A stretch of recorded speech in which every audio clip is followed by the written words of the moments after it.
శ్రీరామ జన్మభూమి అయోధ్యపురికి భక్తులు పోటెత్తారు. మొదటి రోజు 3 లక్షల మంది బాలరాముడిని దర్శించుకున్నారు.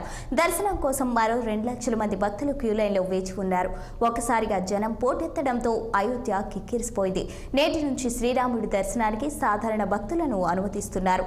ఈ నేపథ్యంలో భవ్యమైన రామ మందిరంలో దివ్యమైన అవతారంలో కొలువుదీరిన శ్రీరాముడిని చూసేందుకు భక్తులు రామాలయానికి పోటెత్తారు. భక్తులు తెల్లవారుజామున 3 గంటలకే మందిరం వద్దకు చేరుకోగా ఉదయం 7 గంటల నుంచి ఆలయంలోకి అనుమతించారు. ఇక మొదటి రోజు కావడంతో భక్తులు భారీ సంఖ్యలో తరలివచ్చారు. భక్తులకు నిరంతరం రాములోని దర్శన భాగ్యం కల్పించేందుకు అన్ని ఏర్పాట్లు చేస్తున్నామని అధికారులు పేర్కొన్నారు.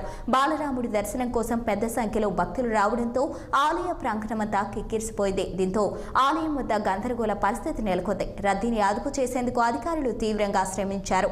రద్దీ నేపథ్యంలో రాములోని దర్శనానికి సమయం పడుతుండటంతో భక్తులు సహనం కోల్పోతున్నారు. ఈ క్రమంలో అక్కడ విధుల్లో ఉన్న సెక్యూరిటీ సిబ్బందిని భక్తులు తోసుకుంటూ ఆలయంలోకి దూసుకెళ్లారు.